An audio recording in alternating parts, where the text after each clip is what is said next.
Hey you guys, welcome back to Home Values with Kelli and Marisha. Happy New Year! Happy New Year. Hey, hey, hey.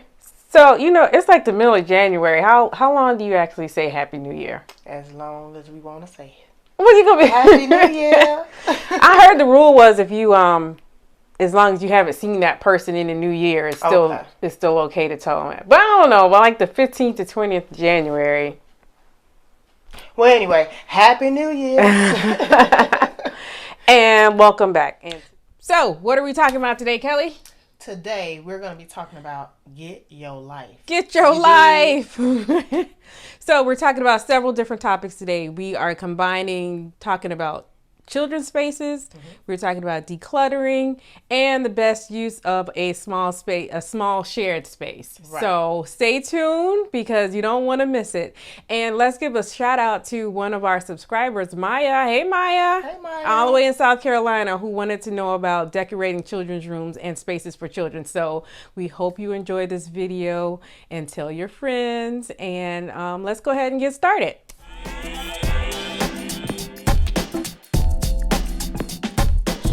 Today, we're talking about Get Your Life, Get Organized, and Shared Spaces. So today, we're going to be showing you a little girl's room, actually two little girls' rooms. My little girls, I have an 8-year-old and a 6-year-old.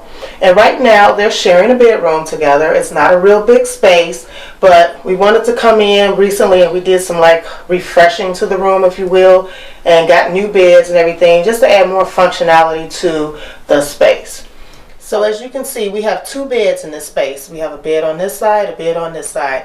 And what we did is we got two twin-size beds from Walmart. And what's nice about these beds, underneath the bed, you have storage compartments. So you can put in your sheets, socks or whatnot. The other drawers over here, you can put in your spring and summer clothes. And then on the other side of the room, we'll get into that in a minute, we have their chest of drawers and their dresser.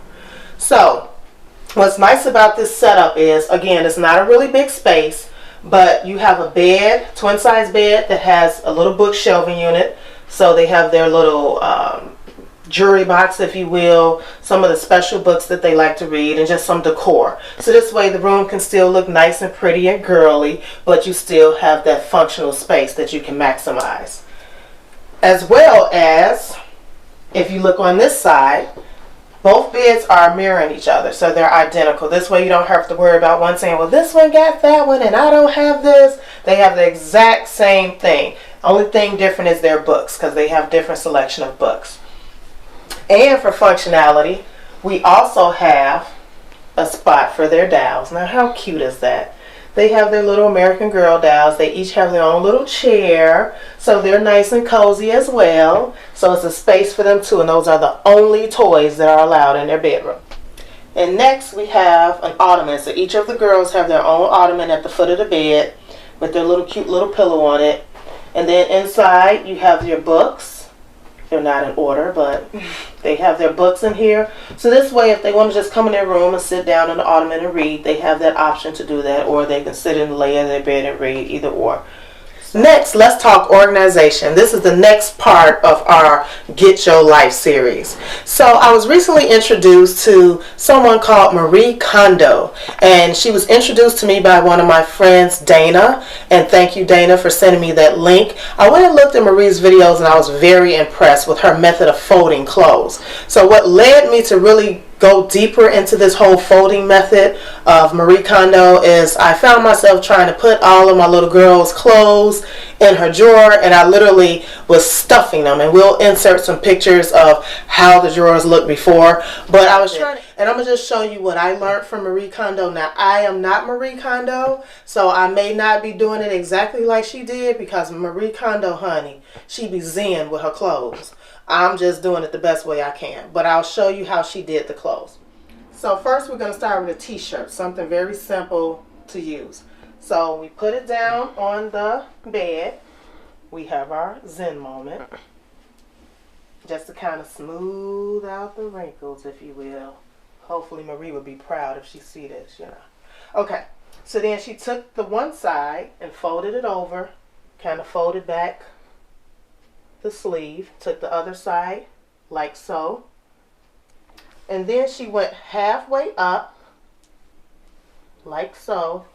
She folded again, folded, and like I say, this is my version of it. I'm not sure if this is exactly how she did it, but you get the same result. And then I kind of folded this part underneath and then flipped it over like that. And she said when you do it right, it should stand up. So there you have it. The t-shirt is standing up all by itself. And what's nice about this method is, especially when you have shirts that have like, you know, characters on it or emblems on it, when it's folded like this and it's put into the drawer, when your child comes to pick out her clothes, she might be like, oh, I want to wear my music shirt today. Well, when she goes into the drawer, she'll easily be able to identify that music shirt because you're going to see the little symbols on it. So I really like that method. I decided to do that with all of their clothes. And let me tell you, that took a long time because I had to go through each drawer, take everything out, organize everything, which first I started with decluttering, which is step 1. So I had to declutter everything. I took all of the clothes out, put them on the bed, and we will insert a clip either to the right or the left of me. And you'll see in there how I separated the clothes from t-shirts to pants to sweaters and sweatshirts, and then I folded accordingly. But even before doing that, I went through to make sure, are there items in these drawers that maybe they can't fit anymore? How many have that problem? We still have clothes that they can't fit anymore, or clothes from the summertime or springtime, and we're now like in the heart of winter. So I had to go in and do all of that first. So that's step 1 of your decluttering. And then after that, you can start organizing using the Marie Kondo folding method. So I hope this really helps. We will show you some clips of us putting the clothes in the drawer so you can see how everything lines up nice and neat for your child to be able to access their clothes so easily.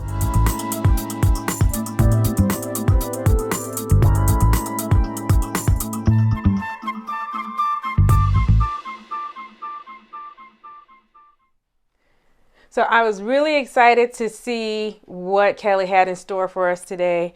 I'm going to go home and try this method to fold my kids' clothes because what we do at our house, they're layered, so you got to kind of pull it up to see what's underneath. But this way you can see through the pictures that they're all lined up and you just pull it out. So I'm going to test it out. Now, if it takes a long time to fold these clothes, after I get them out the dryer, then we may have to just go back to what we used to do. But this looks like a really convenient way to do it. And her information on decluttering is good. And I'm going to go back to put my real estate hat back on. And if this is your first time watching, I am a licensed realtor and Kelli is our interior decorator. So, and that's why we're here.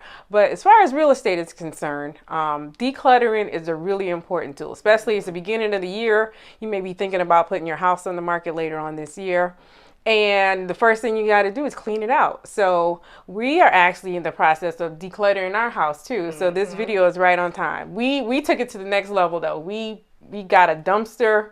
And it's like a couple $100 to rent a dumpster. It's in our driveway, and we just started pitching a whole bunch of stuff, like boxes, papers, a whole bunch of stuff. So I'm really excited about what we did, and we're talking about children's spaces too. We got a brand new bookcase from IKEA, and it wasn't even over $200, and it has completely changed the look of our living space. Our dining room is actually our little workroom with computers and stuff, but had kid toys and things like that. So now it looks I'm so much happier. I think just freeing up the space, in general, even if you're not moving, just makes you feel better that it's not so much clutter and stuff. So I totally agree. Yep. Yeah. So going back to what we originally talked about with working with small spaces and staging a room, this we'll pan around the room and you can get an idea of what you can do with a small space. And it makes the room look a whole lot bigger. Even though you have furniture in there, it definitely looks like, oh, I can handle this. This is something, it's not too small. If you could put 2 little girls in a room that's about a 10 by, what did we estimate? A 10 by 8, 10 by 8, 10 by 9. It gives you an idea of what it is, of what the potential is, of what it could actually look like. So, and 2, if you have any questions, please reach out to either one of us, and we could always give you a consultation and if you have questions. So just like Maya, who gave us an idea of what we should talk about, We welcome you to send any feedback, ask any questions. We're here to help and hopefully, what'd you say, Zen earlier? Bring a little bit of Zen to your life. Zen moment, yeah, have a Zen moment in your life. And hey, Happy New Year. Happy New Year. Until next time. And don't forget to like this video, subscribe to our channel, hit that notification bell so you'll never, ever, ever miss an upload for us, and share the video. Yeah, share it with your friends and your family, and welcome them over to our channel, and just let them know that, hey, they're here to kind of help you out with some decluttering in your home, organizational things in your home, and even staging for potential buyers, or just something you just want to do in your own home for yourself. All right. See you next time. And what do we always say? Be a blessing to somebody else. To somebody else. And don't forget, value not only your home, but value yourself as well. Oh, yeah, I like that. Go on, Kelli. Here's today's bonus. So I have a true confession. I keep greeting cards. I have bags and bags of birthday cards, Mother's Day cards, Christmas cards, all of that. So in our decluttering process, I decided to organize all the cards. And in the process, guess what I found? I found money. So how about that? If you're decluttering, you may be able to find some gift cards and money and things that you just completely forgot about. What I found on Pinterest was a way to organize all the cards and have them nice and neat in a binder system. And this is the result. Happy sorting!